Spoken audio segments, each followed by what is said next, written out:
all from down here. It was terrifying from up there. I hate heights, so anything, even right here, I feel like I'd be like scared if I went 2 feet higher than I am now. The problem was it's 25 feet tall, and my tallest ladder is only 24 feet. So, and that would be like straight up, so I had to angle a little bit, so I had to, it was just, I've got scaffolding now. That's great. Yes, that is great.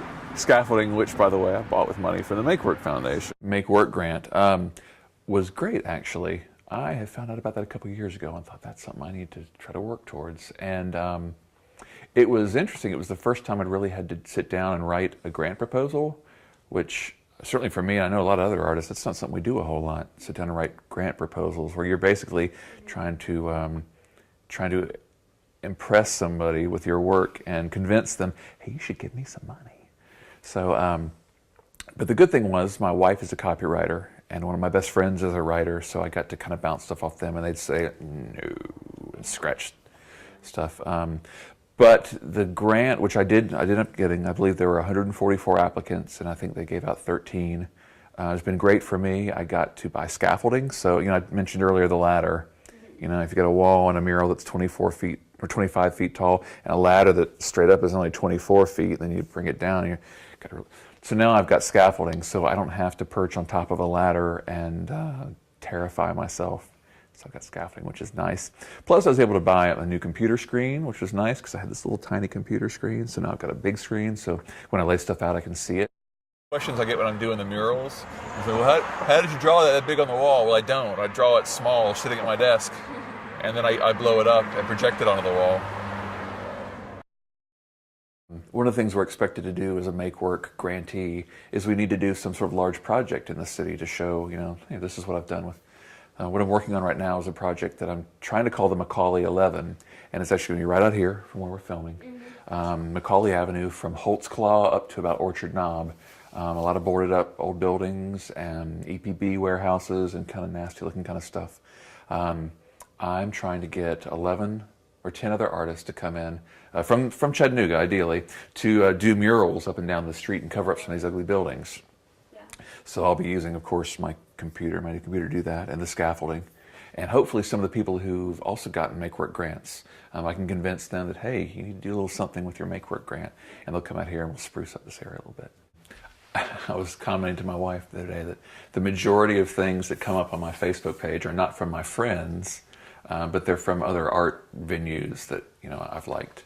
And so seeing those, and it's old and it's street art and all sorts of stuff, I'll see something there and go, well, that's a great idea that I can steal. I'm going to have to do that. I'm going to have to use that, monochromatic blue thing they just did there on one of my pieces. So definitely, but I think that's sort of all artists kind of do that. Yeah. I like to hide stuff in the paintings. I don't think this one's got one in it, but a lot of times, especially when I do commissions for people, I like to hide images in their paintings to see if they notice. Like what? A commission that I won't name in case he sees this. It was a rather serious portrait of another painter painting, and I hid Batman, the Joker, and the Penguin in it. I have a friend who is in Costa Rica right now. He's doing a turtle count, leatherback turtles he's counting. Well, I thought he was going to count dolphins for some reason, so when I did his painting, I hid some dolphins in it. So I like to do that. Mainly because I want somebody angry when they come to me and say, why'd you put dolphins in my picture? But just because it's fun. A lot of times, painting sometimes, especially if it's something you've been commissioned to do, you didn't choose to do, it can get kind of tedious. So it's kind of fun to add some stuff in like that. You'll edit half the story out because it's terribly uninteresting, but I'll tell you. When I graduated from college, I was working as a freelance artist, and I took a job with a company that designed fish tanks for rich people, like big giant ones, like literally for hospitals and mansions and stuff like that, which was fun. It was fun to design those. But the guy who owned the company, every once in a while he'd call me up and say, hey, I am shorthanded and I need somebody to help me put this tank together. Are you interested? And I was like, well, it's good to learn something, at least I feel like that. So I'd meet him and we'd go to some rich person's house and he would teach me how to plumb this tank together, and okay, you got to glue this way, and the pipe's got to go through here, and the pump's got to go here, and it's got to be this size. And I was like, oh, cool, yeah. So one of these weekends when I was helping him, he was doing some rock work in a tank. It was full of turtles, which is actually really cool. A big tank full of turtles. And so he said, I've got some rock guys coming down from Chattanooga. They work at the aquarium. Oh, cool. So one of the guys who showed up, his name was Greg. He worked at the aquarium with he was a herpetologist, which doesn't mean what I thought it meant at the time. He worked with the turtles and the salamanders and I guess snakes, some too. He's like, man, if you dig this, you should come to the aquarium. I'll get you an internship and you come out and try it and see if you like it. And I was like, really? So I left Atlanta and I left that company I was working for and I came to Chattanooga and I got a cracker box, hole in the wall apartment because I was working, they paid, it was half-time minimum wage.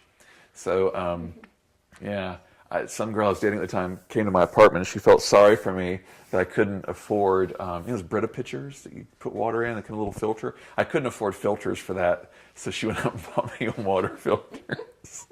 But I was super poor, but I loved that job.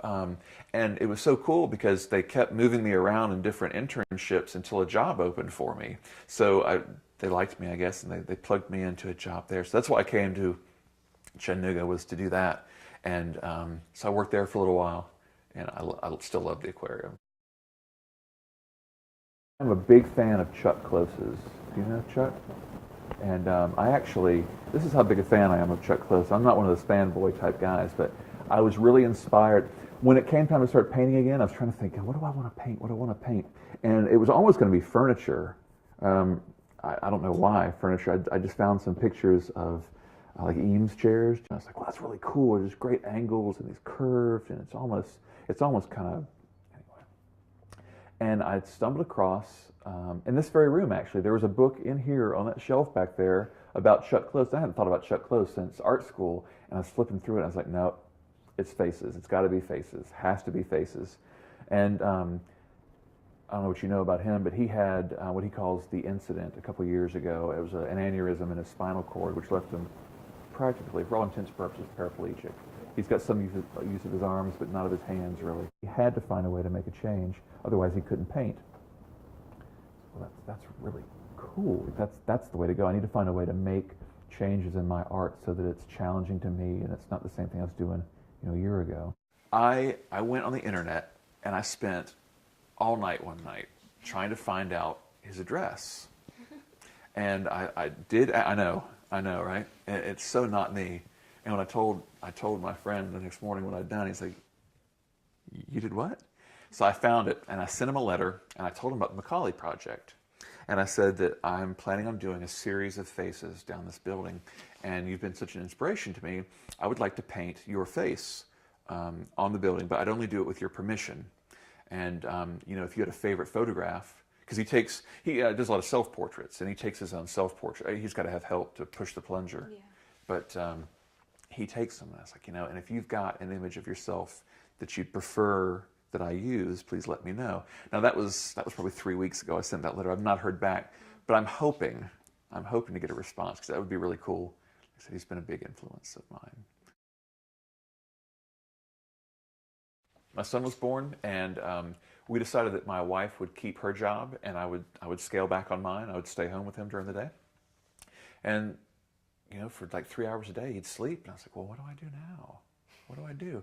And my wife, after she stopped saying, clean the house, she said, why don't you start painting? And about that same time, my parents were like, you never paint anymore.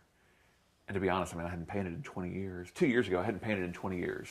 I'd drawn, and so I started. Just because I was looking for something to do while he took naps. Because I started off just painting. I wasn't doing murals. And somebody just happened to stumble across my paintings one day and asked if I wanted to work on a mural project, the Discoteca project.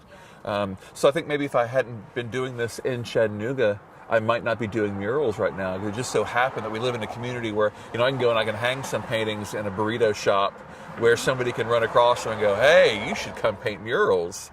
In another city, I might still be painting just panels right now, which is fine. I love doing that, but I like the big paintings too. Yeah, they get noticed more. They do, and that's probably exactly why I like doing the big ones. It's because it's more people going, "Oh, Kevin, that's great." And, Sean LaRose, who actually lives here in the neighborhood also, he had seen some paintings I'd put up in Mojo Burrito in St. Elmo, of all places, because they are very good about having artists come in and put up artwork. And if it sells, the artist gets 100% of the money, which a lot of places don't do. Yeah. So he and his wife were in there, and he saw the stuff, and I guess I had a card taped to the wall with my name and number, so if someone was interested, they could buy the piece. And he called me up and said, hey, we're going to do this project on this building that's about to come down. Do you have any interest in painting, a mural? Like, well, yeah, I mean, I'm an artist, of course. I want something big that people will see. Yeah, I think I can get into that. Have you ever painted a mural before? And I was like, oh, yeah, murals? Yeah, hundreds, lots of murals. Okay, good, because, we want to make sure I had some experience painting murals. I remember hanging up the phone and going, oh, God, what have I done? But I figured it wasn't going to be much different than doing a painting. I just had to figure out a way to get it large on the side of the building. And,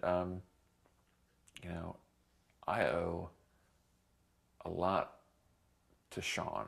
If he and his wife had gone out for fried chicken, again, I'd still be painting on panels in the shed in my backyard. This new style has kind of come about in the past couple years. I was definitely more of a, well, I'd say photorealist, but I think what I'm doing now has some photorealistic properties. Like if you were to look at the, I don't even really see it, but if you look at MLK from here, it almost looks like a photograph. It's when you get up close that you notice that it's, blocks of color and different shapes and stuff like that. But I think I was definitely more, pencil and very intricate pen and ink and stuff like that. I think I looked at it more. I liked the, how do I put this? I liked the technique involved. I got really wrapped up in the technique. Something I didn't necessarily. I think the process at the time was more important to me than the end result. Now I think it's a little more equal. I like the process, but I'm also interested in the end result and people's response to it. The past couple of years, I've been renovating houses here in Highland Park. Oh. It's like you've got to have some skills to pay the bills, if I can steal a phrase from the Beastie Boys, because, man, if not, you're going to starve. It's real easy to starve being an artist. I know that's sort of a romantic, the starving artist. Forget that. That's garbage. There's you shouldn't have to starve to do what you love.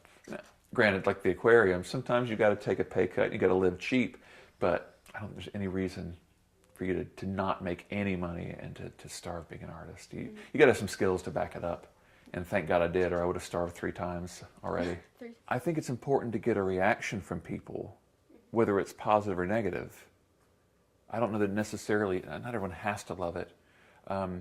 Samuel L. Jackson, I'm sure there are people who are big fans and liked it. I'm sure there are probably people who are fans who didn't. What is that doing on the side of a building? I think in general with the art, I want people to like it. I don't want to put stuff out there that people don't like. But at the same time, I understand the Fraser Avenue, the murals. There were some people who didn't like that Steve Jobs was the final face on that wall. Now again, it wasn't my choice. I was given a list of people to paint. And I got email from people about, how dare you put Steve Jobs? And I don't know if they had a country accent. I'm not sure why I'm giving them that. But people who thought that was just totally inappropriate, the great minds that are featured in that building. But at the same time, even though they didn't like it, it was great that they were worked up enough about it to write me and tell me. Again, just getting some sort of reaction from somebody is good, I think. It gives a lot of people who would come by when I was working on the MLK mural would say, well gosh, this is kind of nice to have something here that people can comment on besides, oh yeah, it's up the street from the rundown Whole Note. Oh no, it's not up the street from, it's where this mural is. Go see that mural. So they seemed glad that it was in the neighborhood. There is an area outside of Miami called Wynwood. And Wynwood was just overpopulated with ugly, nasty cinder block warehouses and rundown buildings and barbed wire and concertina wire. It was awful looking. The gentleman who owned the majority of the warehouses there decided that he didn't want to own such ugly property, and he made the walls available to artists. And he said, come and paint. That was 5 or 6 years ago.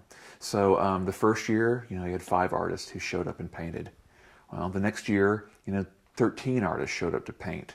The next year when they came out, they had 30 artists who wanted to paint, but also they'd noticed that somebody had put up a sandwich shop, and the sandwich shop looked out on all these murals, and people got to sit there and look at the art for free, that's astounding, and enjoy the art. The fourth year, they had 100 artists who came out, and now it was getting hard to find walls that didn't already have images on them. But it was okay because they could go, and the two galleries that had opened up said, well, here, come paint something inside my gallery. Or the 3 restaurants that had opened up, and literally 3 restaurants had opened up. One of them is called the Wynwood Walls something. And they took one of these artists, Shepard Fairey, and said, we want you to decorate the entire inside and the patio area of our restaurant. So just by having this art there that attracted attention, again, making it a destination, not just the corridor for traffic coming from Brainerd into downtown, it'll become suddenly, well, have you seen these murals? And I've seen this, like Fraser, people stopping by going, this is so cool. I brought my friends when they came to town. I brought them in by to see it, and MLK. This is so cool. I brought my friends after church. We came to see this. So it makes it a destination. Take some of these eyesore buildings and turn them into eye-catching artwork. I think that if you can get people to come out here to see this as more than just, oh, Highland Park 20 years ago was scary. Well, it may have been. I know it was. I'd seen it. If you can realize that now it's something different, it's not a scary place to be. It's like Main Street. Oh, is Vela scary? Oh, no, Vela's not scary. You and I know that. Yeah. Not everybody knows that. If we can help people realize that, well, Main Street's not so scary. Macaulay's not so scary. We can make that change. I think that's a worthwhile goal.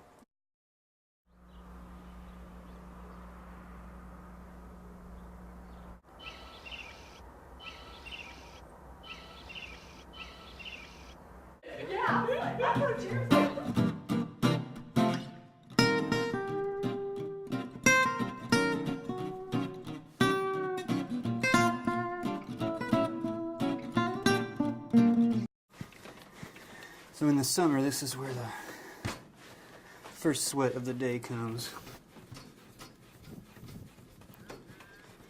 Okay.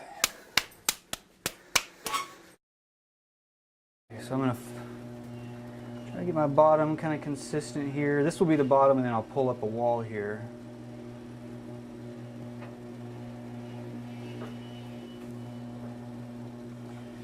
But you really have to compress the bottom a lot, because as it shrinks horizontally, it puts a lot of stress on the clay. Like the whole bottom's touching something, whatever it's sitting on. So as it's shrinking, it's physically dragging against the shelf or the board. And so if it's not really compressed and tight, it'll pull itself apart. It'll crack. So you got to really kind of take your time. Well, I mean, you could do it faster. I get you guys all messed up, but really just make sure that your bottom is very nice and compressed.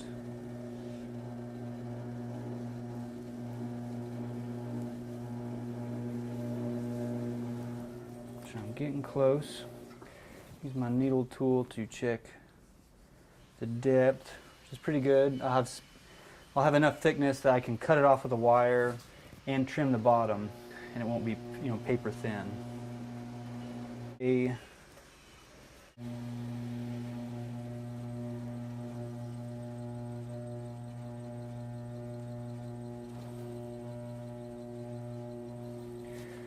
And I still want this thing to have some kind of, like some movement to it when it's done, not just, not looking like it's machine made, even though this is a machine, but looking like it's handmade.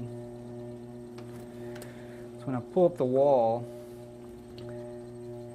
I'll get the wheel going nice and slow,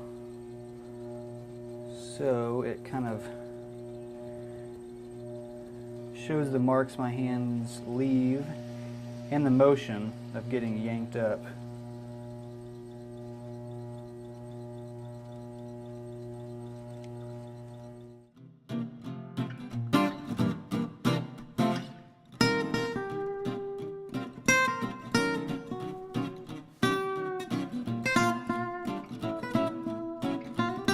So basically what I'm doing right now is I am sanding this form. It's just made out of plaster, and we're going to make a mold of this to slip cast.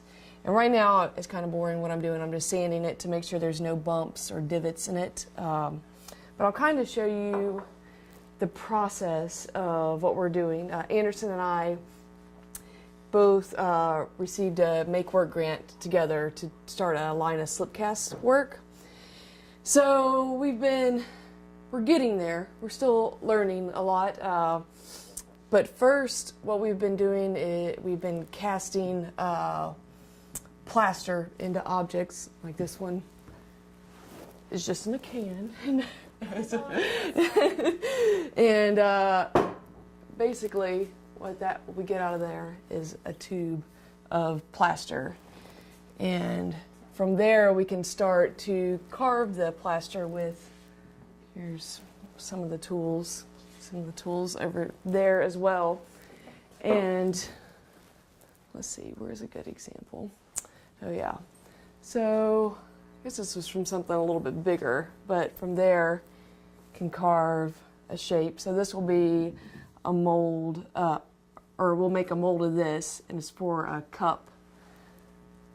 So then basically from there you get one of these, and then we can pour slip. It's like a liquid clay you can pour into these molds, and the plaster sucks all the moisture from the slip, and then you're left with a form after that. So I have another studio.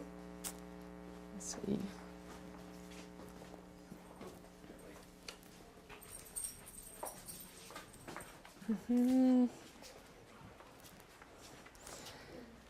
This is kind of more of the clean studio. I have sewing machines over here because I do some sewing, and then also some. Oh yes, do some jewelry, and then have the closet of fabric in here, and other junk. And then I also do some ceramics that are different than the slip casting. Also a little bit different from Anderson's because they're all hand-built forms instead of thrown forms. Usually, when I went back to starting to do ceramics again, it's very difficult to try to throw anything and then have Anderson there next to you throwing stuff, and it will never look as good. And so I started hand building stuff.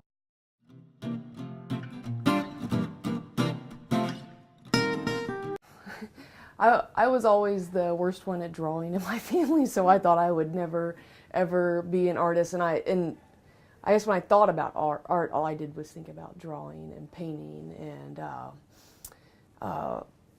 my high school did not have any sort of art program, and I dropped out early, and I was going to college. And when I turned 18, I told my parents I was going to drop out of college.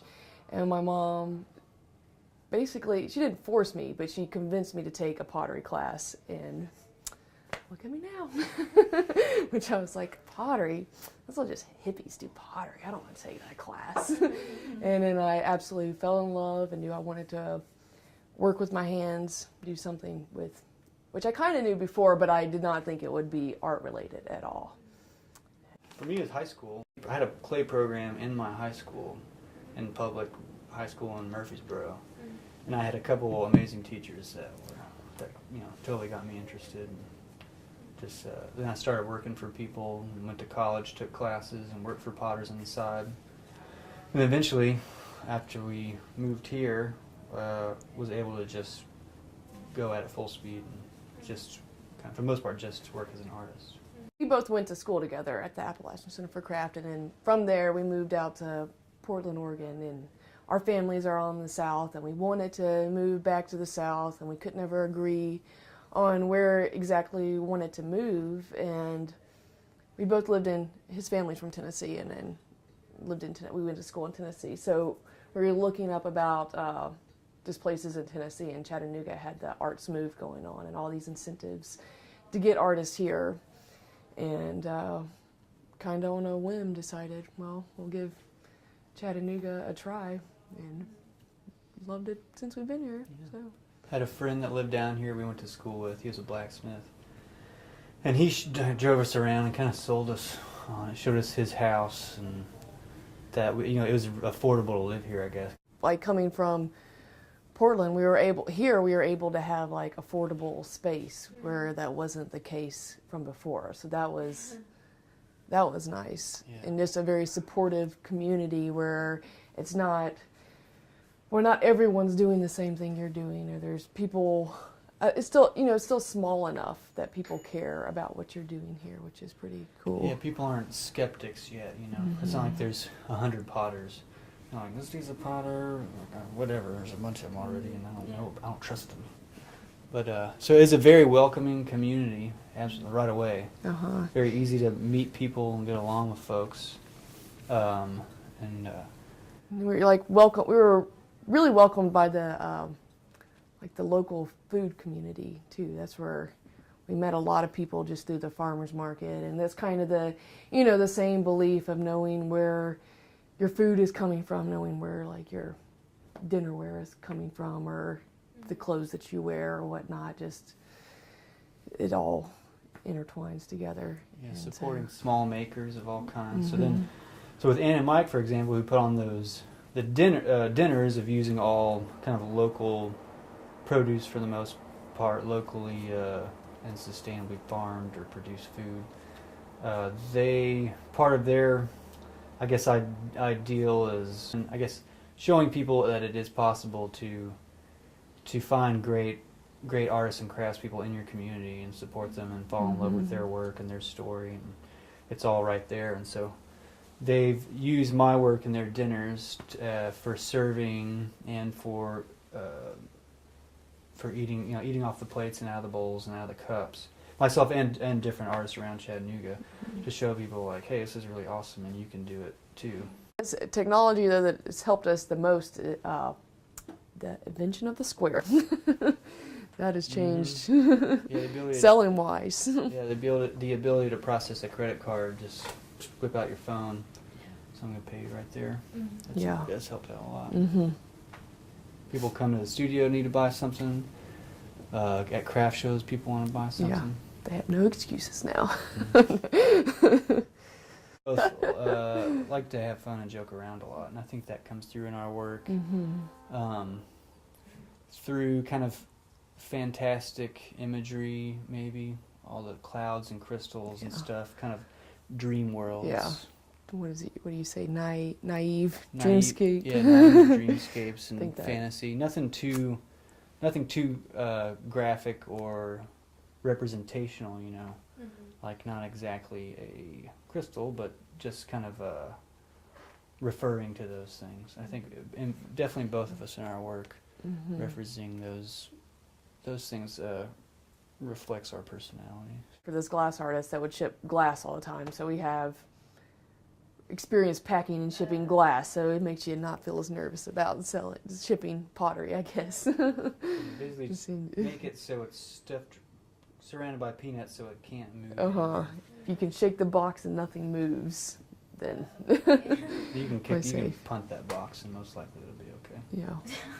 You guys got the Make Work grant. Will you talk about how you use that and what you got with it and stuff? Start out. Okay, thank you. We've used it to get some equipment and materials, mainly a new electric kiln and a bunch of clay materials for making slips, glazes, and plaster molds, and plaster objects to make molds of. And we've used some of it to pay ourselves to spend time developing a product line, basically, which includes testing glazes, testing all materials, coming up with different forms. And just the ability, the money to be able to do this, because we would not be able to do it at all without that grant. We would still be talking about wanting to slipcast.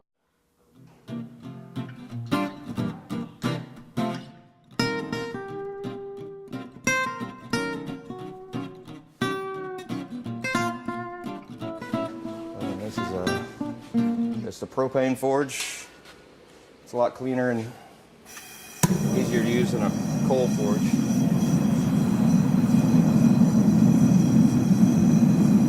Just on the side so you can stick metal in from all angles.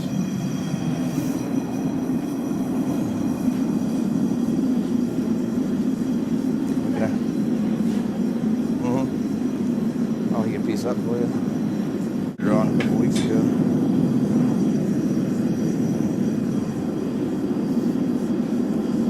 And I've been cutting a lot of angle iron for open shells for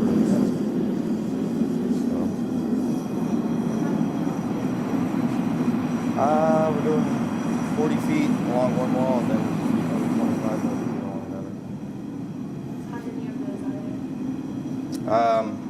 There's 5 sections at 8 feet, and then one that's going to be 13 feet, 6 feet tall. Enzo's down on Main Street, Main and Williams, I think, and they've been trying to get that store going, or grocery store going for several years. I was happy to see it finally took off. And Eric Cummings, one of the investors and owners of it, had seen my work before, so he called me and wanted to do some industrial shelving. Kind of been getting my name out there, and so it's been just kind of word of mouth with a lot of people. Yeah. And Eric Cummings, who's one of the owners of that, has known about my work for a while. That's cool. So I was lucky enough for them to call me on it. It's kind of self-explanatory, but I use all these tools on a regular basis. This is a TIG welder, so you can weld just about any kind of metal with it. It's a really good machine, and weld with this most of the time. And you know, pretty much use every tool in here quite a bit. I do a lot of build a lot of stands for. I've done some for museums and exhibits. Do a lot of work for a revival, like that paddle wheel I'm going to turn into a chandelier. Oh, that would be cool. And they just give me old things and I turn them into new things. I use old antique wire. We're putting bands around it with old porcelain sockets coming down with the Edison bulbs. And then it's just going to come up and have the wires run up. And What is it from? it looks like it's an old paddle wheel. Oh, Like you can see a gear right here. And that's so cool. And I guess it had a crank. yeah. So cool. I'm not even sure where it came from. So I kind of specialize, I guess, in just twisting things up. I don't really do a lot of traditional blacksmith methods. It's more just functional to try to get the look I'm going for. I've been collecting all kinds of odds and ends for, I mean, a lot of it's ridiculous. I brought from Oregon with me. Boxes of old nails and things. I'm like, well, I'm going to use these one day. So, yeah, just go to markets or just scrap yards and find odds and ends on laying around, or go to Great State of Confusion a lot and wander through their place. I've actually been driving down the freeway and seen things laying on the freeway and pull over and run back and get them. I mean, just metal objects. I've found a huge piece of chain, you know. It's probably not the safest thing, but I'd pull over safely, run back and grab it, or just be driving down the road and drive by something and stop and pick it up. Safely run back up the freeway and get it. He died trying to get a piece of material. I think it's this whole group in here. It's more than just the artwork and things like that. It's like making the whole community better as far as having events and making people aware of things. And if we could do that through doing art projects or just having shows, you know, just to bring people together and so people know that there's other people like them out there. I always knew I wanted to do something. I was a merchant marine for 10 years, but I was still doing artwork at that time. That was just a way for me to be able to make money and then take a lot of time off and travel. And but I mean, even in high school, every chance I got, I was in the art classes and photography and spending as much time. I think my senior year I had like 4 hours of art classes a day. I was able to get all my classes situated that way. But my dad was an architect, and he was pretty artistic and painted a lot. So I guess I got it through him. Mom still actually has a bunch of drawings from when I was a little kid. There's like I was crazy about Star Wars when I was little, so I would constantly draw like stormtroopers and all that, and I used to make the paper mache like helmets that would go over your head that look like the characters and everything, and then I mean I've always been drawing, and then I started doing a lot of painting, all kinds of whatever paint I could get, and I was doing a lot of murals and stencil paintings like a long time ago. I had a family member that was sick, so ended up moving down here to be closer to him, and didn't quite want to move all the way to Atlanta. I mean, I like Atlanta and everything, but I just like the size of Chattanooga, and it's not too big and not too small. It's kind of a perfect size, and I like the mountains and all the nature and the rivers. I didn't know if it was going to be temporary, but the longer I'm here, the more I like it, and gotten a lot of friends here now, and a lot of interesting people. I enjoy a good reaction when we ride in the parades and things, just seeing kids' faces and even parents. And we've gone down to the what's it called, Friday night, what's it called in the summertime here? Nightfall. And going down there where all the chopper guys are and the motorcycle guys, and go through there, and they're all amazed, and it's just fun to do, and just see people's reactions and get the attention, because we always get a lot of attention with that swing bike and all the other kids' bikes, and